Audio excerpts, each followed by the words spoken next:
everyone, this is Yvonne from Yvonne Ceramics.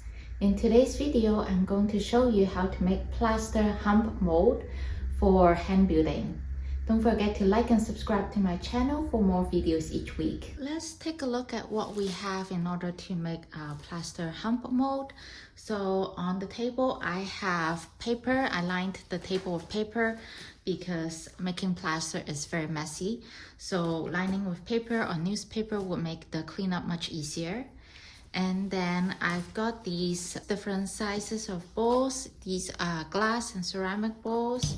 And I also got this one, which is a baking tray. So I'll be pouring plaster in these ones here to make the mold. I also have a garbage bag for throwing any garbages. Respirator. We need to wear a respirator when we're working with plaster. Small clear plastic bag for measuring the volume that we'll need. A lot of gloves. This bowl is a really big bowl that I have for mixing plasters.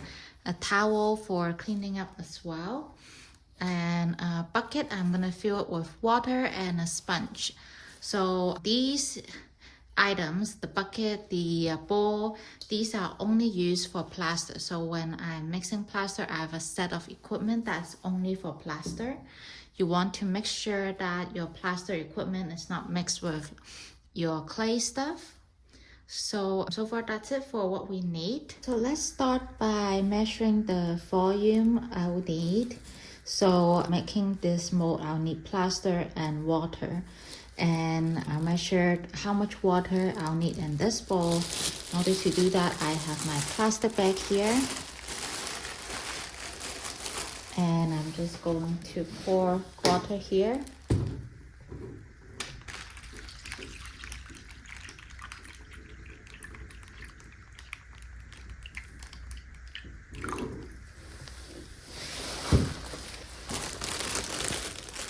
And because the plastic bag is filled with water, then I will know how much, like approximately how much water I'll need in order to make a plaster mold of this bowl. We'll put a little bit more. About this much. So then with the volume of water, I'm going to pour into this big bowl.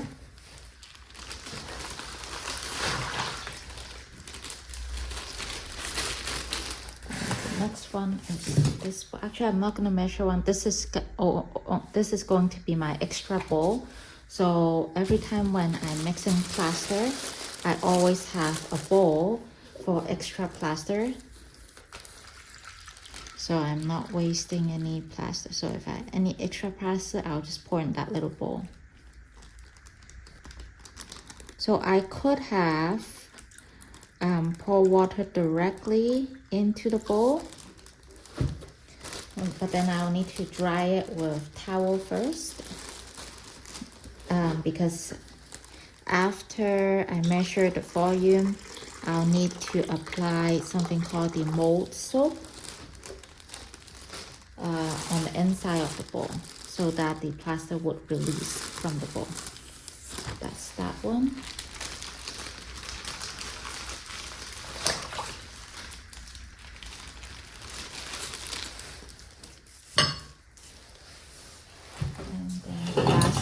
Here.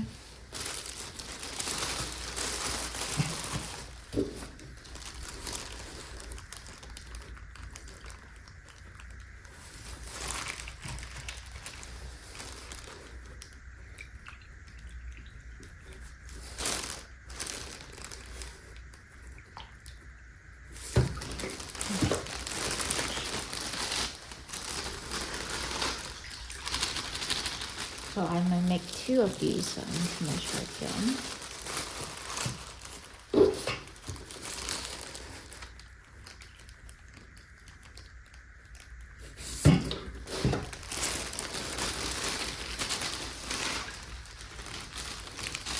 Okay, so I've got all the water here in the big bowl.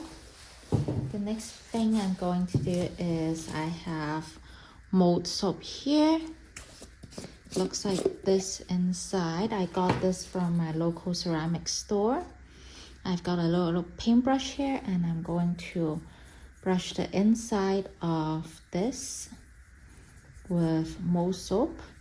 And the reason why I need to brush soap is because I want the plaster to be able to remove from the bowl later on.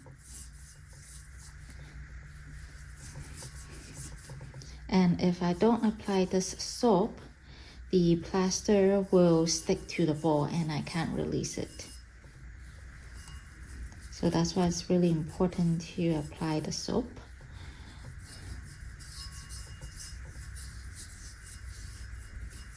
So make sure you apply really well. Make sure all the area is covered with soap. Then let it dry. And I'll go ahead and do it for all the other containers. So I have already applied a generous amount of soap in these containers. Then next I will be wearing my mask, which is around my neck right now. So I'll wear my mask and then I'll take my water to my plaster station and add plaster in here. So over here I have an open bag of pottery plaster. So this is not plaster of Paris. This is the #1 pottery plaster. It's different from the plaster of Paris.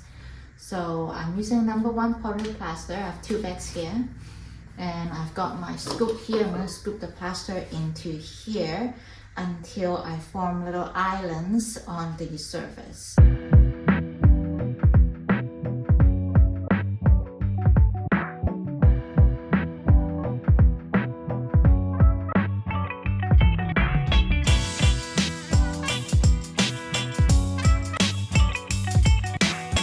So now that the plaster has formed an island, so I stop scooping, and so what I do now is using my hand to slowly mix the plaster and water together.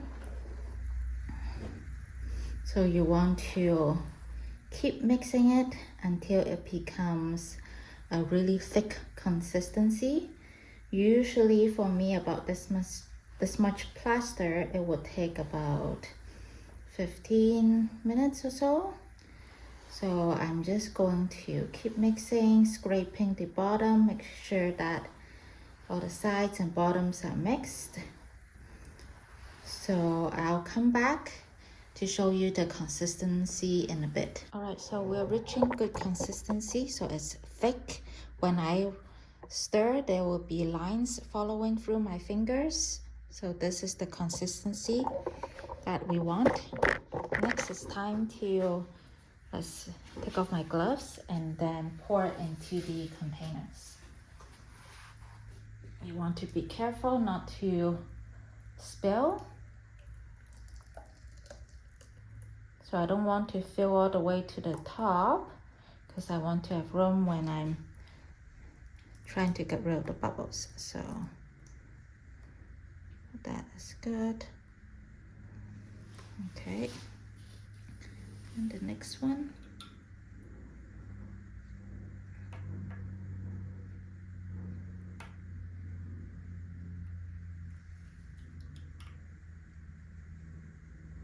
So you can see there's a lot of extra plaster.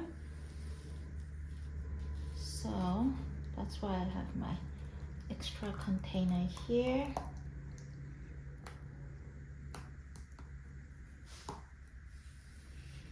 A little bit more on this one, some more on this one. Okay, that's good. All right, so time is very important. Now I'm whacking on the table to get rid of all the air bubble.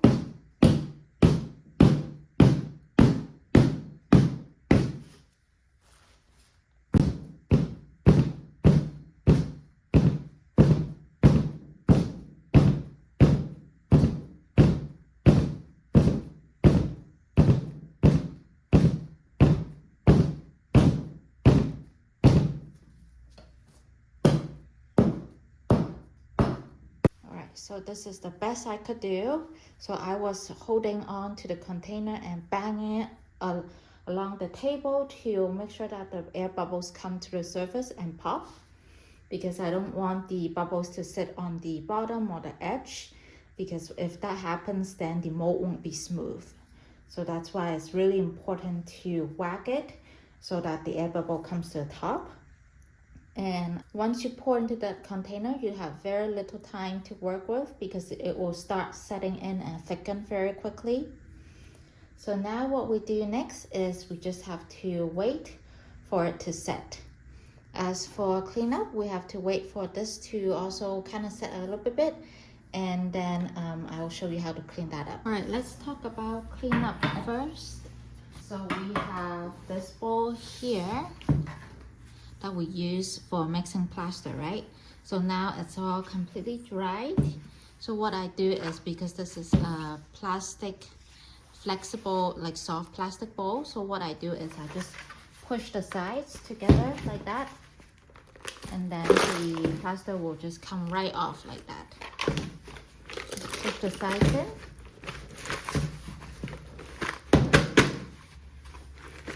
So I just dump it into my garbage bin. So you can only do that when your plaster has dried up. So very easy. I won't worry about these remaining bits because this is my dedicated plaster bowl, so it can just stay like that. Now for demolding the other parts, I have actually, these are all dried to touch. For this one, I just kind of flip over, kind of bang it on a table a few times, and it already came off. Looks like that. There's still a little bit of bubbles here, which is fine. So that's why it's really important to whack it. But since now it's fresh, I can use my trimming tool. Make sure you do it on top of the garbage bag and just trim the sides here so it's not sharp.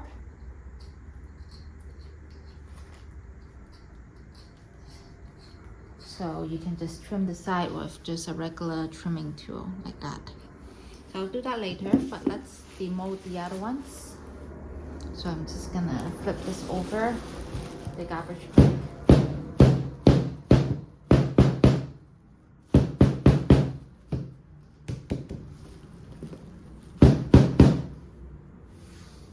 So I've tried whacking the balls against the table to try to demold it, but it's very stuck to the bowl, which is something that could happen in glass and ceramic molds. So I put the balls in the freezer for about an hour and then run it under the hot water to demold it, and it worked. So I have already demolded 2 of them, so now let's do it for the 3rd one.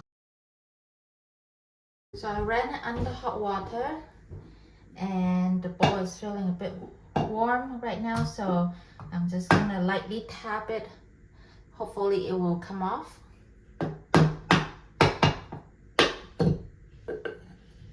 Okay, so came off quite easily. So here's the mold. So if there's any pieces of plaster that broke off into the sink, make sure you wipe it off instead of washing it down the sink. You don't want the plaster to clog your drain. So let's get back into the garage and then we'll trim the edges. All right, so I've got my trimming tool here, and here are the molds. So this is the extra one. I want to try to smooth out the foot here. And so when you are picking out molds to use or container to use for your mold making, you want to make sure you like the interior profile of your mold. So for example, like this one here, it has a little foot. I don't mind the foot, but I like it more smooth. So that's why I am trimming the foot off to create a smoother edge when I am draping my slab of clay on it. So the difference between a slump and a hump mold is that for a slump mold, you would have the slab of clay draped on the inside. So for example, if this is my mold, my slab of clay would drape on the inside of this bowl. Whereas a hump mold, which is these guys, the sample clay would drape on top of this mold, and because this is plaster, the clay would dry eventually. It will absorb water and dry the slab of clay, and the clay would form the shape of this plaster mold.